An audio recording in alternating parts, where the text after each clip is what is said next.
Hello, my name is DC. I'll be giving a match analysis for Al Hilal versus Real Madrid in the Club World Cup. I'll be trying to go through this as quickly as I can, mainly because I'm assuming this video might be taken down, so I don't want to put too much effort into a video that might be taken down.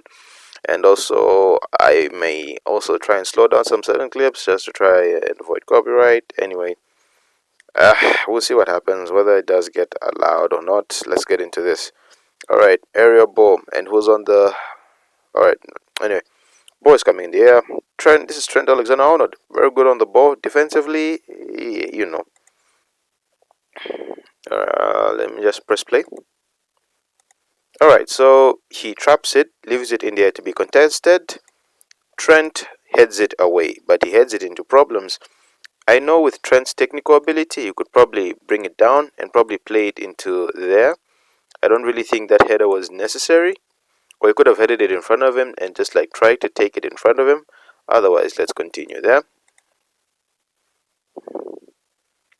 And once again, he rushes. I mean, I think it's because he's under pressure. He's definitely under pressure. He knows he's coming. He knows there's someone behind him. So he takes that really bad touch. And he could have really just played it out. He could have even played it in the middle here. Hopefully, so that someone gets on it or something. But yeah, just a few signs of his lapses in defense. Let's play it through again. Alright, so Al Hilal get the ball, and then here they're on the counter. Lodi is out. He is pushing Raul Asensio there so that he can make this run. At this point, I do feel the pass is played a bit late because it is considered offside. As you can see, he's running this way so as to force the defender that way. And understand at this point, Lodi he's not in a position to get the ball. And then here, this is probably when he should play the pass. Reason being, these two are trying to play an offside trap. But Lodi is a few steps behind, and so he can leave that ball there. He can leave it there so that Lodi gets on that. But unfortunately, he takes an extra touch. Not really an extra touch, but he hesitates, and then at that point, it's offside. And yeah, there are times where the player does make a run too early, but at this point, so we'll pause it for a bit. And it's the perfect run for Lodi because what he does is that he runs in behind the players such that they can't see him. Just like that. And then here, he dilly-dallies on the... Because at this point, Lodi, he's probably onside, but he could have played it just that fraction of a second earlier.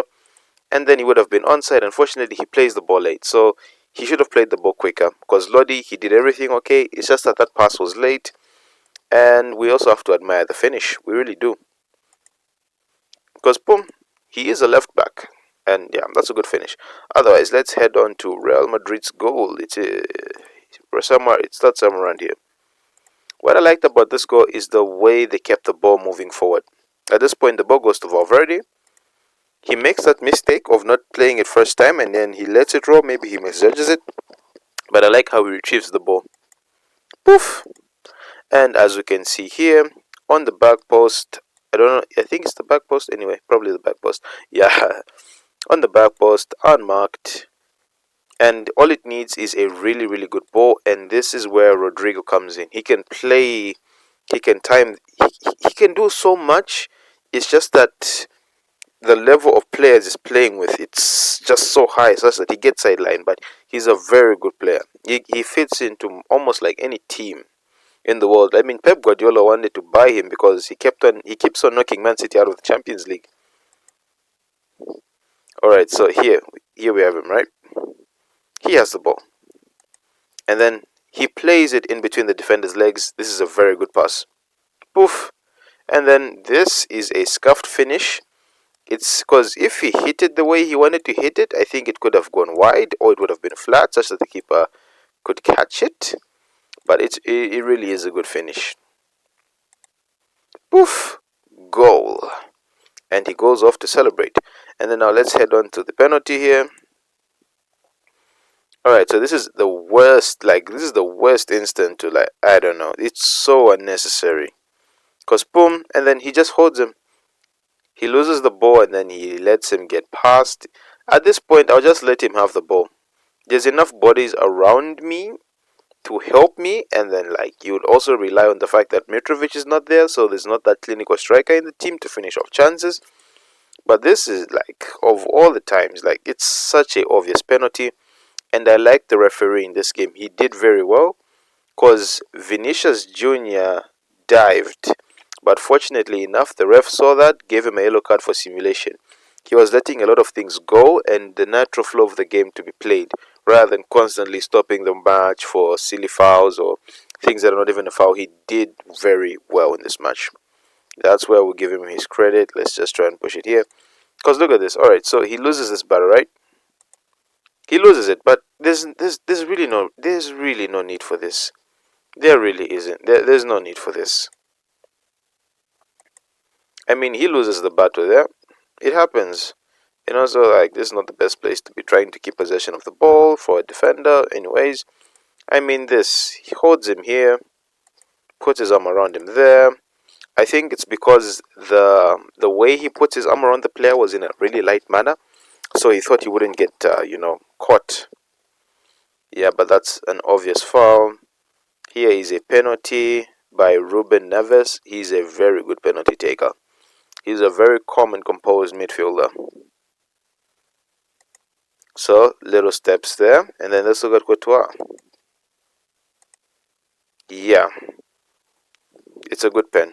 Very good penalty. He did dive in advance, but not really. It's one of those things. Neves just waited and waited and waited. And the goalkeeper picked his spot, and he picked the wrong one. The way I say that. Anyway, let's head on to the next. It's a really controversial decision because here, cross is played in. At this point, Hilal, they're quite okay here. Maybe there's a worry here, but he's there. He's close. He can get there. He's close, and everything seems quite alright. Let's play it. Boom. And everything was quite alright because these are the type of players that follow the player and then hopefully get a glimpse of the ball so they know what to do rather than just like following the player anyhow, leaving the ball. They did well here. But now here is where I get a bit frustrated because if you look at it, his eyes are on the ball. He knows there's someone behind him, but it's not that he wants to foul the player. And yes, there is some blood that came from, I think it's Ryan Garcia. Yeah, oh no, Fran Garcia. There's some blood that came out from his mouth, but nah, it really wasn't a penalty. And even the ref, you can see it. He knows this isn't a penalty. He does not entertain this at all. He doesn't. This ref did a very good job. He doesn't entertain it. You see, he's talking. You can see the mouthpiece in his ear. Someone is telling him to give that as a penalty, which I really found it was really frustrating. He made his decision. His decision was just okay. It's not his fault. Fran Garcia is the same height as that other player, so when he puts his arm out, he hits him in the face. Yeah, I mean, there was no need for that because the referee made the right call, but unfortunately, he was forced to change his decision by VAR. So I think this gives us a much closer look. I mean, come on, that wasn't even intentional because it's not like he looks and then hits him. He's just trying to protect the ball. He's short, so it's one of those. His arm is probably around the same, like, it's one of those, their heights, the Ali Lau player's height allows for him to, it puts him in that situation where he's going to put the length of his arm is going to put him across the arm of Frank Garcia, but nah, this is just harsh. It really is. It shouldn't be. He knows someone is coming, but nah, shouldn't have been a penalty for me. And the ref, I mean, he's been forced into making this decision because at first he did not give it. He did not entertain. He did not entertain that penalty. He did not even entertain the claim, and I do like the fact that he has a microphone. He's able to address the crowd, and then the penalty here.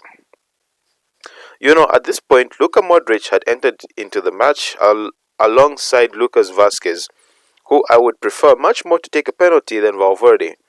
Because the certain players, they can score from far, but when it comes to scoring from this distance, things don't go quite well. Because Lucas Vasquez, that penalty shootout between Man City and Real Madrid, he was so calm. He was even like juggling the ball, so he's a veteran when it comes to penalties. Luka Modric, he could have taken the penalty.